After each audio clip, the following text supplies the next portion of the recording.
Este día hablaremos sobre la capacidad disolvente del agua y las mezclas. Cuando hablamos de una molécula de agua, hablamos de una molécula polar. ¿Qué quiere decir esto? Está formada por enlaces covalentes. En un enlace covalente, los átomos como el oxígeno contienen una alta carga de densidad negativa. Como resultado, la distribución electrónica es asimétrica o polar, y al átomo de oxígeno se le llama electronegativo. Esto lo podemos apreciar en esta parte. Por tal motivo, al oxígeno se le conoce como electronegativo. Bueno, y esta asimetría produce leves cargas negativas y positivas en diferentes regiones de la molécula, representado por tal motivo por estos símbolos griegos que indican que la carga es parcialmente negativa y parcialmente positiva. Dado esto, las interacciones dipolo entre las propias moléculas de agua forman enlaces conocidos como los puentes de hidrógeno, que son estos que tenemos aquí. Por ello se dan interacciones dipolo entre las propias moléculas de agua, formándose así los puentes de hidrógeno, como podemos apreciarlo en esta imagen. La carga parcialmente negativa favorece que la carga parcialmente positiva de otra molécula de agua formen esos puentes de hidrógeno. Una molécula de agua tiene la capacidad de formar otros 4 enlaces, o sea, de este modo se formarían los puentes de hidrógeno con 4 moléculas de agua más. Aunque estos puentes de hidrógeno son uniones débiles, el hecho de que alrededor de cada molécula de agua se dispongan otras 4 moléculas unidas por puentes de hidrógeno permiten que se forme en el agua una estructura de tipo reticular. Esto es responsable en gran parte de su comportamiento anómalo y da la peculiaridad de sus propiedades físico-químicas. La molécula de agua está formada por 2 átomos de hidrógeno unidos a un átomo de oxígeno por medio de 2 enlaces covalentes.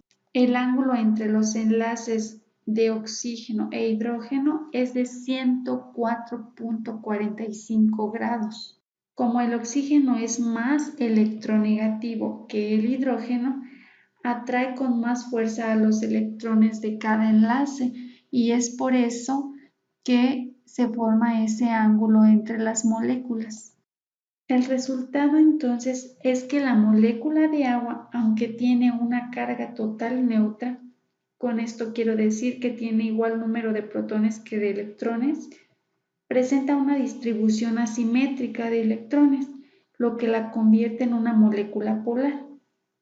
Alrededor del oxígeno se concentra una densidad de carga negativa, mientras que los núcleos de hidrógeno quedan parcialmente desprovistos de sus electrones y manifiestan, por tanto, una densidad de carga positiva. Cada molécula de agua puede unirse a otras 4 por medio de enlaces de hidrógeno, como podemos apreciarlo en esta imagen, que cuando se encuentran en estado sólido, o también conocido como hielo, forman una red cristalina de forma hexagonal, dando origen a sus propiedades anómalas como la densidad, que a 4 grados centígrados es máxima. Dado que está este espacio entre molécula y molécula, gracias a estos puentes de hidrógeno, entra aire, lo que hace que tenga una densidad menor en estado sólido. El agua es el líquido que más sustancias disuelve. Esta propiedad tal vez es la más importante para la vida y se debe a su capacidad para formar enlaces de puentes de hidrógeno, como se los he venido mencionando. La capacidad disolvente es la responsable de que sea el medio donde ocurren las reacciones del metabolismo de los organismos vivos. Por ejemplo, en esta imagen podemos apreciar que el agua se utiliza tanto para la transpiración y el sudor como para la respiración, las heces, la orina, y aunque ingresamos gran contenido de agua en los alimentos, aproximadamente 1 litro, aún así es indispensable que repongamos en forma de bebida la proporción de agua perdida por todos estos sistemas del metabolismo. La mayor parte de la materia de nuestro planeta se encuentra en forma de mezclas. Esto quiere decir que esta materia es la combinación de dos o más sustancias que permanecen juntas, pero cada una de ellas mantiene sus propiedades originales. Cada una de las sustancias que forman una mezcla reciben el nombre de componente. En nuestra vida cotidiana tenemos contactos con mezclas como pueden ser el agua de mar, el agua con azúcar, la gasolina, el aire mismo, el café con leche, ensaladas, el vino, cualquier otra cantidad de bebidas, refrescos, té, café, etcétera. Todas estas son mezclas de la vida cotidiana. Las mezclas son el resultado de la unión física de dos o más sustancias a las cuales se les llama entonces componentes. Estos pueden ser elementos o compuestos y al efectuarse dichas mezclas conservan sus propiedades individuales. La composición de las mezclas es variable. Sus componentes pueden separarse tanto por métodos físicos o mecánicos debido a que no están unidos químicamente. Las mezclas se clasifican en homogéneas y heterogéneas. En las heterogéneas, los componentes individuales de una mezcla permanecen físicamente separados y esto hace que sea posible apreciarlos como tal. Hemos ya mencionado algunos de ellos, por ejemplo, el cereal con leche, en la pizza, en una ensalada. Otro ejemplo que también podemos mencionar es el agua con arena. También tenemos las mezclas homogéneas, en donde ya no es posible apreciar los componentes que se encuentran en ella. La composición de la mezcla después de suficiente agitación es la misma en toda la disolución.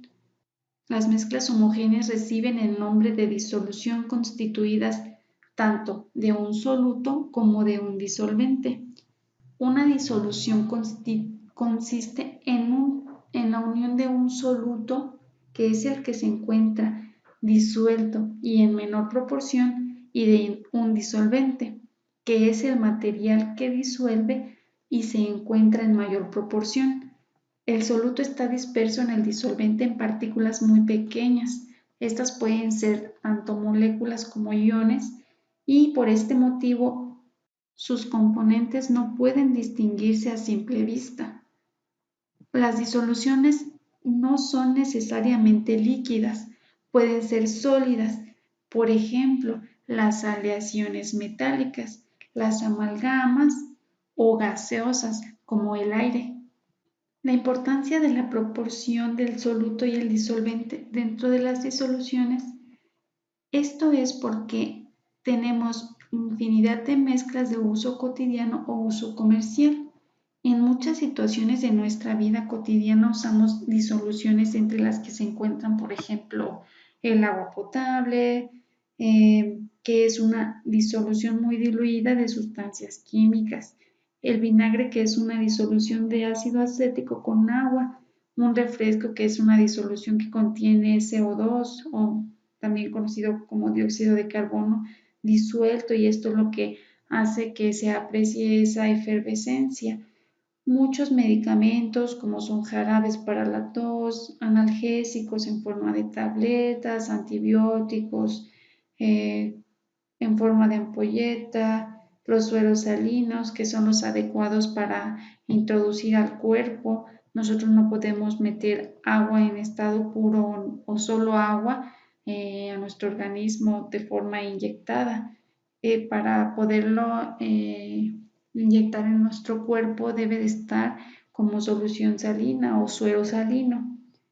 También están los sueros glucosados, que se emplean en los hospitales principalmente Y en fin, así podríamos continuar con una gran lista de ejemplos de mezclas que contienen amplia aplicación en la vida diaria. De entre las mezclas homogéneas hay que destacar a las disoluciones. La mayoría de las disoluciones que utilizamos contienen una cantidad determinada de soluto o fase dispersa, la que se encuentra en menor proporción y que está disuelta en otra que se encuentra en mayor proporción, llamada disolvente, y que a su vez forma lo que es la fase dispersante, que es en la que se disuelve el soluto.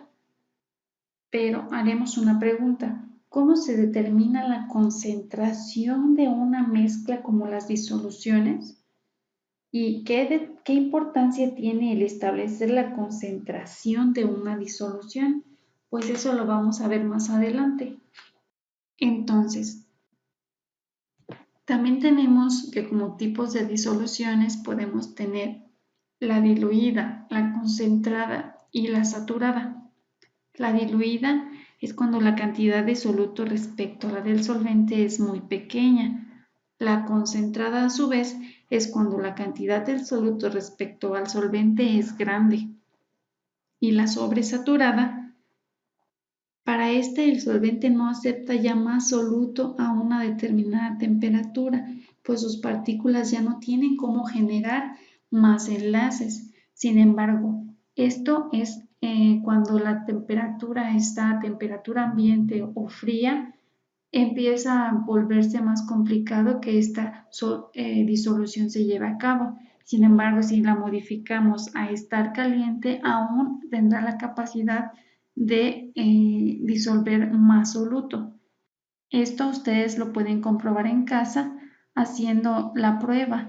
En agua pueden disolver tanta sal como ustedes consideren necesaria hasta que llegue al punto máximo. Y ese sobrante que les quede ya desaturada, que digan ya no se puede disolver más a temperatura ambiente, caliéntelo y verán el resultado. Me gustaría mucho que me compartan cómo les fue con este experimento, siempre y cuando lo hagan con precaución. Entonces tenemos que dentro del sistema homogéneo o las mezclas homogéneas, estas también son conocidas como soluciones. Y esto va a darse también en medida del tamaño de las partículas. Todos aquellos que tengan un tamaño, todas aquellas, perdón, que tengan un tamaño menor a 1 nanómetro son capaces de formar soluciones. Sin embargo, dentro del sistema heterogéneo también tenemos lo que son las dispersiones coloidales y las suspensiones. Esto también se va a dar por el tamaño de las partículas. Por ejemplo, para que se considere un coloide, debe de tener un tamaño de 1 a 100 nanómetros. Para que se considere o sea una suspensión, debe de tener un tamaño mayor a 100 nanómetros sus partículas. Un ejemplo de una dispersión coloidal sería la gelatina. Un ejemplo de suspensión la pueden encontrar ustedes en los medicamentos o en determinados productos comerciales donde en su etiqueta le pida o le diga agítese antes de usarse. ¿Por qué? Porque después de un determinado tiempo, estas suspensiones o estas partículas empiezan a precipitarse y a irse al fondo. Esto no significa que deje de ser una mezcla. Sin embargo, para que se encuentren igual distribuidas en toda la mezcla es necesario volverlas a incorporar y esto se hace para que puedas obtener el beneficio deseado de ese producto. Y ya para finalizar, tenemos este cuadro comparativo para las mezclas homogéneas y heterogéneas.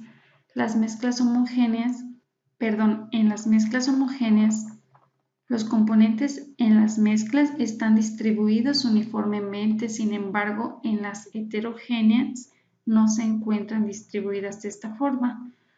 En las homogéneas, cada parte de la mezcla homogénea tiene sus propiedades químicas y físicas semejantes. Sin embargo, en las heterogéneas, cada componente conserva sus propiedades individuales, no se combina con ningún otro componente. En las homogéneas, Todas las disoluciones químicas son mezclas homogéneas. En las heterogéneas, las suspensiones y los coloides son ejemplo de ellas. Algunos ejemplos de mezclas homogéneas pueden ser el agua potable, el alcohol, vinagre. Las heterogéneas, por ejemplo, el smog, la espuma de cerveza, el queso, aleaciones metálicas, amalgamas, etc. Y con esto terminamos la clase del día de hoy. Muchas gracias.